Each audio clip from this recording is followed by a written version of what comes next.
शुभ मध्याह्न छात्रों। आज हम लोग समोसी पाठ छठवां सुभाषितानी इस पाठ के श्लोकों को पढ़ेंगे। पहला श्लोक, नास्त आलस्यम ही मनुष्याणां शरीरस्थो महान रिपुः नास्ति उद्यत समो बंधुः कृत्वायं नावसीदति। अब हम इसके शब्दों के जो संधियां हैं उनके बारे में देखेंगे और फिर इसका मैं आपको मतलब बताऊंगा। इसमें तीन जो हैं वो संधि युक्त शब्द हैं। पहला है शरीरस्थो, इसका संधि होगा शरीर प्लस स्थितः। दूसरा शब्द है नास्ति उद्यत समो बंधु, इसमें चार शब्द हैं, न है, अस्ति है, उद्यत है और सम है। चौथा शब्द है नावसीदति, नावसीदति में न प्लस अवसीदति है। अब इसके जो शब्द हैं वो उसके मीनिंग आसान है। आलस्यम ही मनुष्याणाम, ही मतलब होता है निश्चय ही, मनुष्याणाम मतलब मनुष्यों के, आलस्यम मतलब आलस्य, शरीरस्थो शरीरे स्थितः शरीर में स्थित, महान रिपु, महान मतलब बहुत बड़ा और रिपु मतलब होता है शत्रु। न अस्ति उद्यत समः, न मतलब नहीं, अस्ति मतलब है, उद्यत मतलब परिश्रम और समा मतलब समान, मतलब परिश्रम के समान नहीं है। बंधु मतलब मित्र। कृत्वा यम, कृत्वा मतलब करके, यम मतलब जिसको, नावसीदति मतलब न प्लस अवसीदति, न मतलब नहीं और अवसीदति मतलब दुखी होता है। अब इसके मतलब बताता हूं मैं आपको कि आलस्य मनुष्य के शरीर में स्थित उसका सबसे बड़ा शत्रु होता है और उद्यम या परिश्रम के समान मनुष्य का कोई दूसरा मित्र नहीं होता है।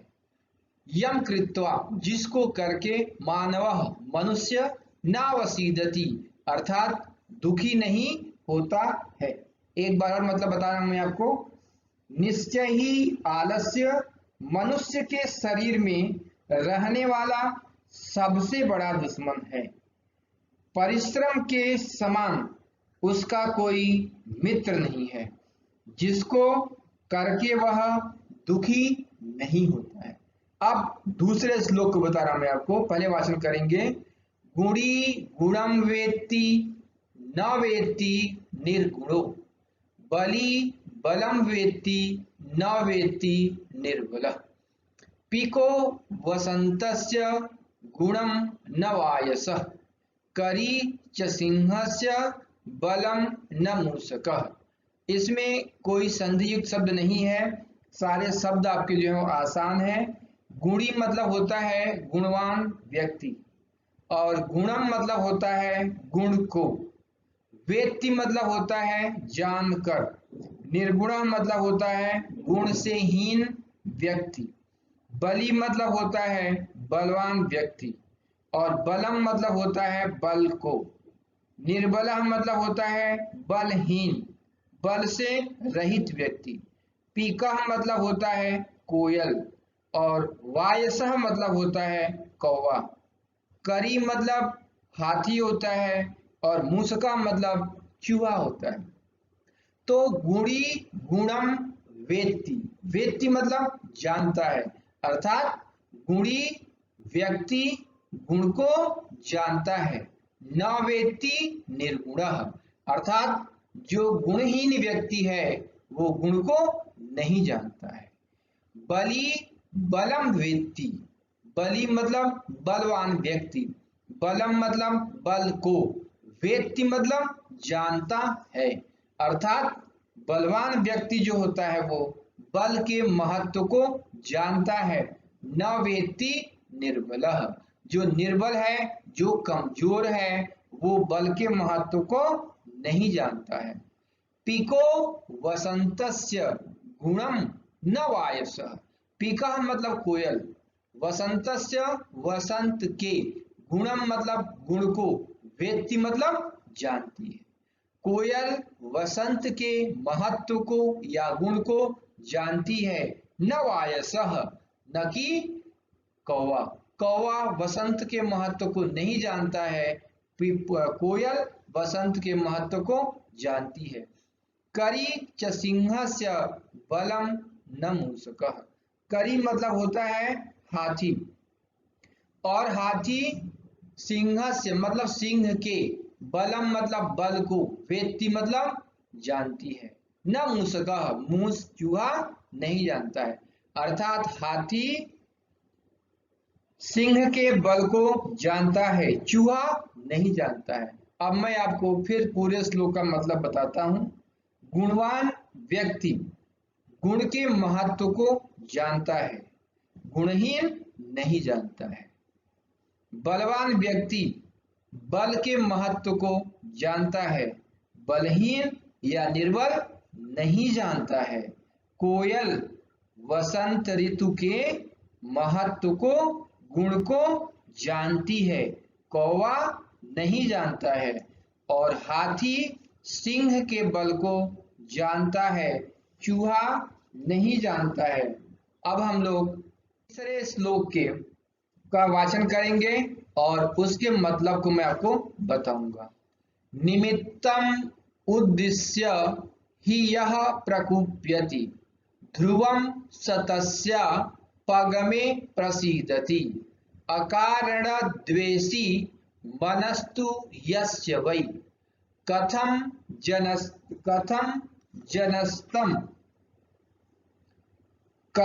जनस्तम परितोषयिष्यति। अब मैं आपके इसमें संधि युक्त शब्दों को बताता हूं। पहला है तपस्या गमे, इसका होगा तस्य और उपगमे, पहला संधि है। दूसरा है मनस्तु, इसका संधि होगा मनः और तु।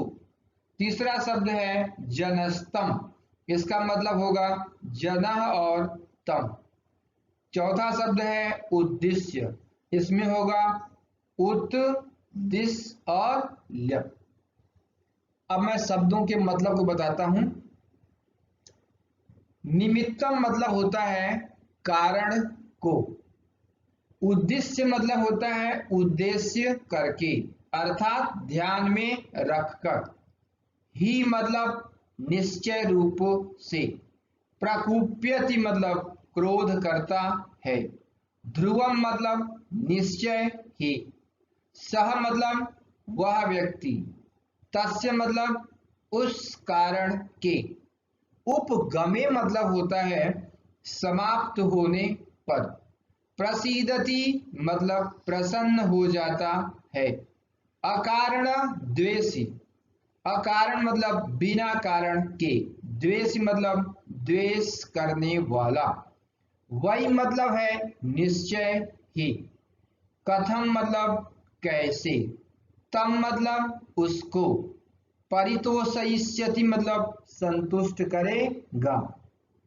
तो निमित्तम उद्देश्य, निमित्त मतलब ही मतलब निश्चय ही, यह मतलब जो अर्थात जो मनुष्य, यह मानव जो मनुष्य, ही अर्थात निश्चय ही, निमित्तम उद्देश्य निमित्त को अर्थात कारण को जान करके, प्रकुप्यति अर्थात अधिक क्रोध करता है, ध्रुवम स, ध्रुवम मतलब होता है निश्चित रूप से, स मतलब वह व्यक्ति, तस्य उपगमे, तस्य मतलब उसके अर्थात उस कारण के, उपगमे अर्थात समाप्त होने पर, प्रसीदति अर्थात प्रसन्न होता है, अकारण द्वेषी मनस्तु, मनस्तु मतलब मनः और तु, यस्य मतलब जिसके, और वही मतलब होता है निश्चय ही। तो इसका मतलब होगा कि परंतु मतलब लेकिन, यस्य मनः जिसका मन, तू मतलब तो, अकारण बिना कारण के, द्वेषी मतलब द्वेष करता है अर्थात ईर्ष्या करता है, कथम जनस्तम, कथम मतलब होता है कैसे।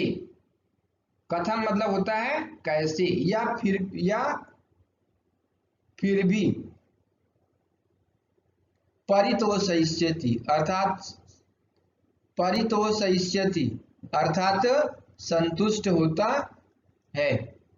तो इसका मतलब होगा कि निश्चय ही जो किसी कारण से अत्यधिक क्रोध करता है, निश्चित रूप से वह उस कारण के समाप्त होने पर प्रसन्न भी हो जाता है, परंतु जिसका मन बिना किसी कारण के किसी से द्वेष करता है, फिर मनुष्य उसे कैसे संतुष्ट कर सकता है या करेगा। नेक्स्ट श्लोक पढ़ेंगे। उदीरितोऽर्थः पशुनापि गृह्यते, हयाश्च नागाश्च वहन्ति बोधिताः, अनुक्तमहमप्युहति पंडितो जनः, परेंगित ज्ञानफला ही बुद्धयः। संधि करेंगे उदीरितोऽर्थः, इसमें आएगा उदीरितः और अर्थः, उत ईरितः और अर्थः। फिर दूसरा वर्ड है पशुनापि, संधि करेंगे पशुना और अपि। फिर तीसरा है हयाश्च, विसर्ग संधि होगी हयाः प्लस च, नागाश्च नागाः और च। अनुप्यम अप्यहति, इसमें 4 शब्द हैं अन, उक्तम, अपि और उहति। नेक्स्ट वर्ड है पंडितो जनः, संधि बनेगा पंडितः और जनः। अंतिम शब्द है परेंगित ज्ञान फला, यहाँ संधि बनेगा पर इंगित और ज्ञान फला। शब्दों के मतलब को देखेंगे। उदीरितः मतलब कहा हुआ, अर्थ मतलब संकेत या मतलब, गृह्यते ग्रहण किया जाता है, नागाह मतलब हाथी, वहन्ति मतलब उठाते हैं या ले जाते हैं, बोधिताः मतलब बताए गए, अनुक्तम मतलब बिना कहे हुए को, उहति मतलब अंदाजा लगा लेता है, परेंगित ज्ञान फलाह अर्थात दूसरों के संकेत से उत्पन्न ज्ञान रूपी फल वाली, ही मतलब क्योंकि, बुद्धया मतलब बुद्धियां। तो उदीरितः अर्थः पशुनापि गृह्यते। उदीरितः मतलब कहे हुए अर्थ को, दूसरों के द्वारा कहे गए अर्थ को, संकेत को या मतलब को पशुनापि गृह्यते अर्थात पशु भी ग्रहण कर लेते हैं। जैसे अगर हम कुत्ते को बुलाते हैं, आवाज लगाते हैं, तो वो कुत्ता हमारे संकेत को समझ करके हमारे पास आ जाता है। कहा कि हयाश्च नागाश्च वहन्ति बोधिताः, बोधिताः मतलब बताया हमने आपको, बताए गए। तो हयाश्च, हय मतलब होता है घोड़ा और नाग मतलब होता है हाथी, वहन्ति मतलब ढोते हैं, बोधिताः मतलब भार को, अर्थात घोड़े और हाथी भी कहे जाने पर भार को ले जाते हैं।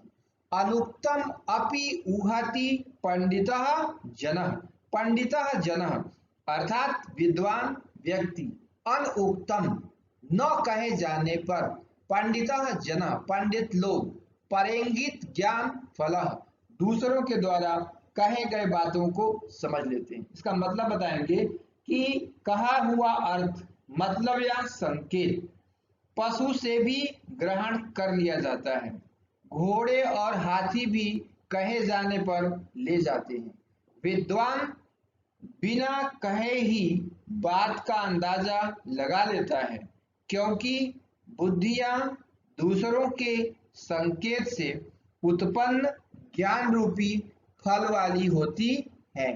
धन्यवाद। अब हम लोग 5वें श्लोक के बारे में पढ़ेंगे। क्रोधो हि शत्रुः प्रथमो नराणां देहस्थितो काष्ठगतो हि वह्निः स एव वह्निः हते शरीरम्। क्रोधो ही शत्रु। क्रोधो मतलब क्रोध। अब संधि वाले शब्दों को देखते हैं। देह स्थितः, देह और स्थितः। फिर है यथा स्थितः, मतलब यथा और स्थितः। इसमें शब्द संधि वाले बहुत सारे नहीं हैं। अब इसके मतलब को ही देखते हैं। क्रोधो मतलब क्रोधा होता है। ही मतलब निश्चय ही। शत्रु मतलब शत्रु। प्रथमो नराणाम मतलब होगा प्रथमा और नराणाम। प्रथमा मतलब पहला और नराणाम मतलब होता है मनुष्यों का। देह स्थितः, देह मतलब शरीर, स्थितः मतलब स्थित। देह विनाशाय मतलब शरीर के विनाश के लिए। यथा स्थितः, यथा मतलब जैसे, स्थितः मतलब स्थित। काष्ठ गतः, काष्ठ मतलब लकड़ी और गतः मतलब होता है स्थित। ही मतलब निश्चय ही। वहनी मतलब होता है आग। स एव वहनी, स मतलब वही, एव मतलब ही, वहनी मतलब आग। स एव वहनी वही आग। हाथे शरीरम, हाथे मतलब मारने के लिए, शरीरम मतलब शरीर को। अब इसके मतलब को मैं बता रहा हूं।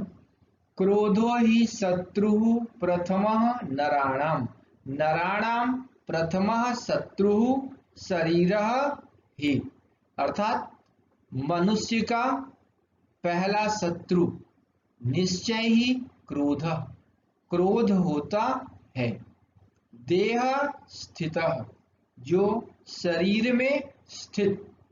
देह विनाशाय, देह मतलब शरीर के, विनाशाय मतलब विनाश के लिए।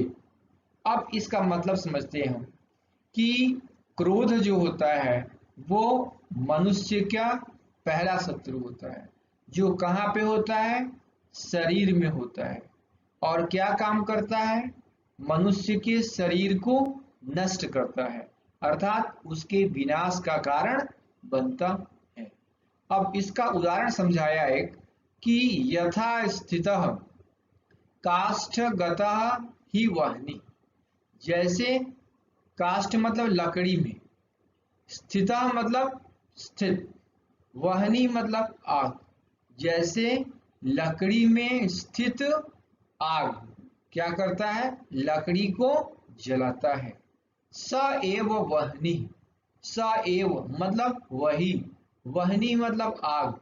हते शरीरम अर्थात शरीर को नष्ट करता है। अब इसके मतलब को देखते हैं कि निश्चय ही मनुष्य के शरीर में रहने वाला क्रोध शरीर को नष्ट करने के लिए उसका पहला शत्रु है।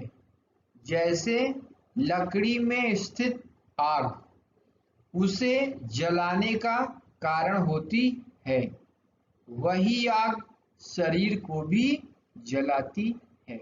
नेक्स्ट श्लोक देखते हैं। मृगा मृगई संगमनु व्रजन्ति गावश्च गोभिः तुरगास्तुरंगैः मूर्खाश्च मूर्खैः सुधियः सुधीभिः समान शील व्यसनेषु सख्यम, व्यसनेषु सौख्यम। इसमें संधियां हैं। संग मनु व्रजंती, संधि है संगम अनु और व्रजंती। गावश्च गावः प्लस च, तुरगाः तुरंगई, तुरगाः और तुरंगई, मूर्खाश्च मूर्खाः और च। अब इसके मतलब को देखते हैं कि मृगा मृगई, मृग मतलब हिरण होता है और मृगई मतलब होता है हिरणों के साथ। संगम अनुव्रजंत, संगम मतलब होता है साथ या झुंड होता है या जो है वो समूह होता है। अनुव्रजंती मतलब पीछे पीछे चलते हैं। तुरगाह मतलब घोड़े। तुरंगई मतलब घोड़ों के साथ। सुधिया मतलब विद्वान लोग।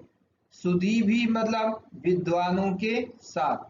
समानशील मतलब समान व्यवहार। व्यसनेषु मतलब स्वभाव वालों में। सौख्यम मतलब मित्रता। इस श्लोक में ये बात बताया गया है कि समान व्यवहार और स्वभाव वालों में ही क्या होती है, सौख्यम अर्थात मित्रता होती है। मतलब समान व्यवहार वालों में ही क्या होती है, मित्रता होती है। अब बताया है कि किसकी किसकी मित्रता होती है। तो मृगा मृगई मतलब हिरण हिरणों के साथ क्या करते हैं, अनुव्रजंती पीछे पीछे चलते हैं। गावश्च गोभी, गावह मतलब गाय, गोभी मतलब गायों के साथ। तुरगाह मतलब घोड़े, तुरंगई ही मतलब घोड़ों के साथ। अर्थात गाय जो है वो गायों के साथ चलती हैं। घोड़े घोड़ों के साथ चलते हैं। मूर्खाश्च मूर्खई, और मूर्ख लोग जो होते हैं वो मूर्खों के साथ रहते हैं। और सुधिया सुधी भी, सुधिया मतलब विद्वान लोग, सुधी भी मतलब विद्वानों के साथ। अनुव्रजंती अर्थात चलते हैं। इसलिए समान व्यवहार और स्वभाव वालों में मित्रता होती है। अब मैं आपको इस पूरे श्लोक का मतलब बताता हूं। मृग हिरण, मृगों हिरणों के साथ पीछे पीछे चलते हैं। गाय गायों के साथ, घोड़े घोड़ों के साथ, मूर्ख मूर्खों के साथ तथा विद्वान बुद्धिमानों के साथ जाते हैं, क्योंकि समान व्यवहार और स्वभाव वालों में परस्पर आपसी मित्रता होती है। अब हम अगले श्लोक को देखते हैं। सेवितव्यो महावृक्षः फलच्छाया समन्वितः, यदि दैवात् फलं नास्ति छाया केन निवार्यते। सेवितव्य तव्यत प्रत्यय है, मतलब होता है चाहिए, सेवा करनी चाहिए। महावृक्ष मतलब महान वृक्ष की। फल छाया समन्वितः, समन्वितः मतलब होता है युक्त। फल और छाया अर्थात फल और छाया से युक्त, अर्थात फल और छाया वाले की सेवा करनी चाहिए। यदि दैवात, दैव मतलब भाग्य होता है, तो यदि दैवात यदि भाग्य से फलम नास्ति उस पेड़ में फल नहीं आता है, तो छाया के न निवार्यते अर्थात उसकी छाया को कौन रोक सकता है, अर्थात उसकी छाया हमेशा मिलती रहती है। अब मैं पूरे श्लोक का मतलब बता रहा हूं आपको कि फल और छाया से युक्त महान वृक्ष आश्रय सहारा लेने योग्य होते हैं। अर्थात अगर इन वृक्षों की हम सेवा करते हैं तो ये वृक्ष हमें आश्रय देते हैं।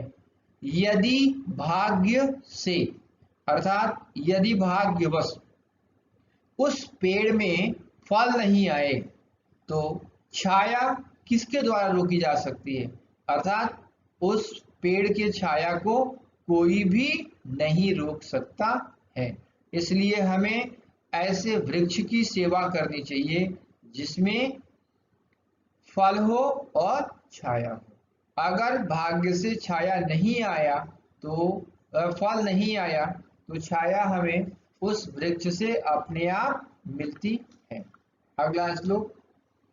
अमंत्र मक्षरम नास्ति नास्ति मूलम नौषधम अयोग्यः पुरुषः नास्ति योजकस्तत्र दुर्लभ। अब यहाँ पर हम संधि युक्त शब्दों को देखते हैं। तो पहला है अमंत्र मक्षरम, संधि करेंगे बनेगा अमंत्रम और अक्षरम। दूसरा है नास्ति, न प्लस अस्ति। फिर लिखा है मूल मनौषधम, संधि बनेगा मूलम और अनौषधम। फिर है योजकस तत्र, संधि होगा योजकः और तत्र।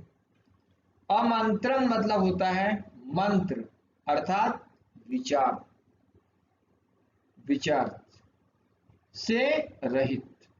अक्षरम मतलब अक्षर ज्ञान। मूलम मतलब जड़। अनौषधम मतलब औषधि से रहित, मतलब जिसमें औषधि न हो। अयोग्य मतलब योग्यता से हीन। योजक मतलब जोड़ने वाला। तत्र मतलब वहां, उस स्थान पर।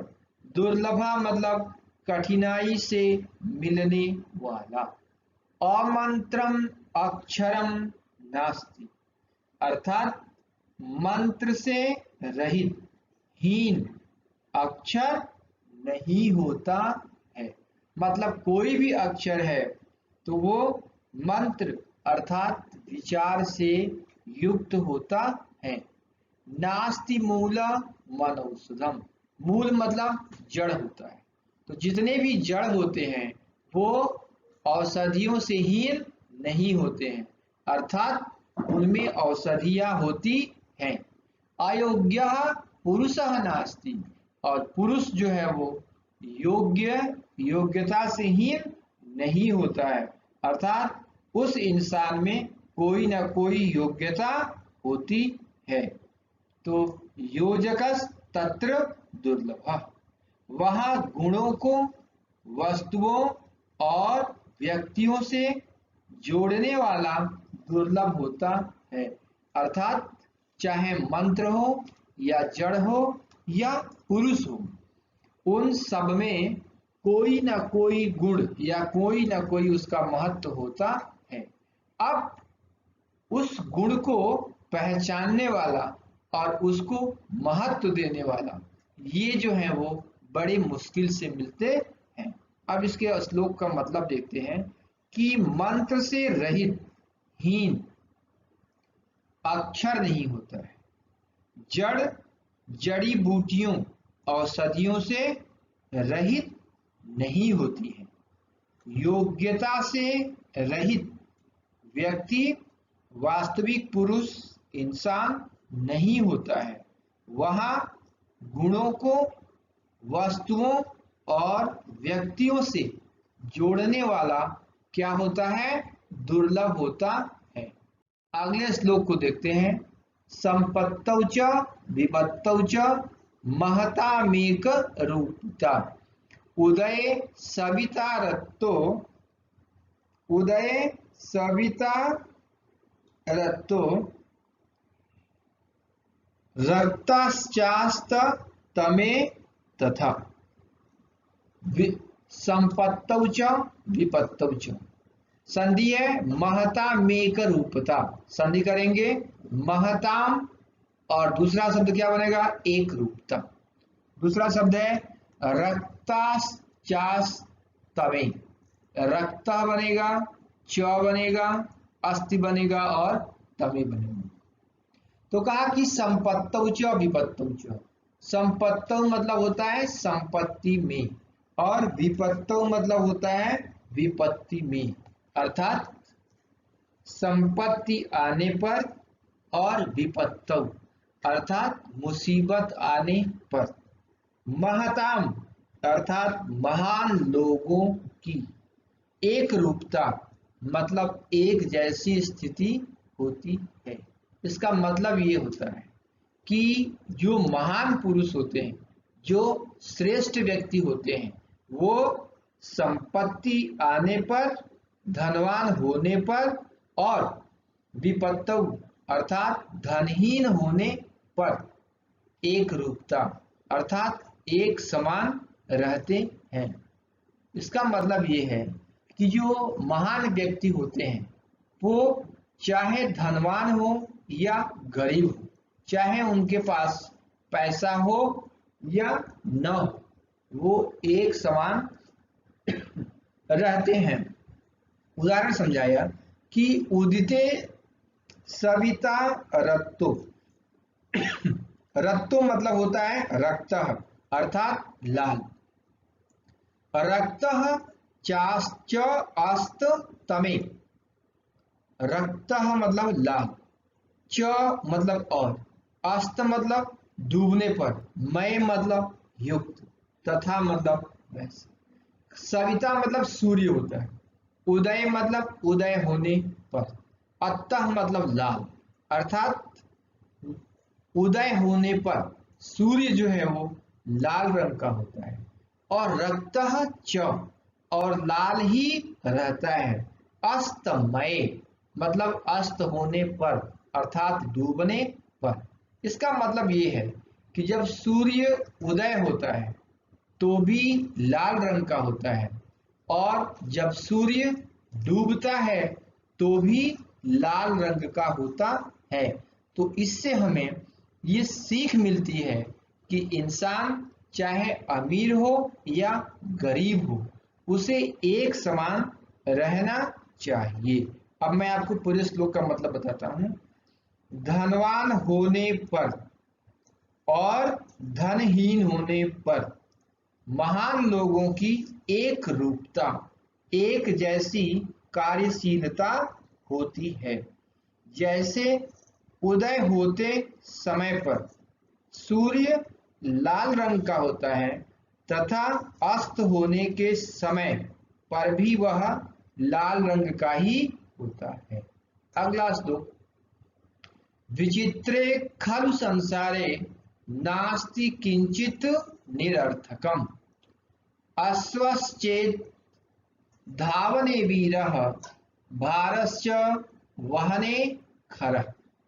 विचित्र मतलब विचित्र, खलु मतलब निश्चय ही, संसारे मतलब संसार में, किंचित निरर्थकम, किंचित मतलब कुछ भी, निरर्थकम मतलब बेकार।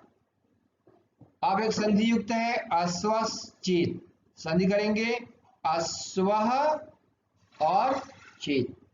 चेत मतलब होता है यदि, यदि अश्वः धावने वीरः, यदि घोड़ा दौड़ने में वीर है, तो भारस्य वहने खरः, खरा मतलब गधा होता है, तो गधा जो होता है वो भार ढोने में वीर होता है। अब इस श्लोक का मतलब ये है कि इस संसार में कोई भी बेकार नहीं होता है, उसमें कुछ न कुछ गुण होता है। उसको समझाया है कि इस विचित्र संसार में कुछ भी निरर्थक या बेकार नहीं होता है। जैसे कि यदि घोड़ा दौड़ने में कुशल है तो जो गधा होता है वो भार ढोने में कुशल होता है, अर्थात वो भार को आसानी से ढो लेता है। धन्यवाद।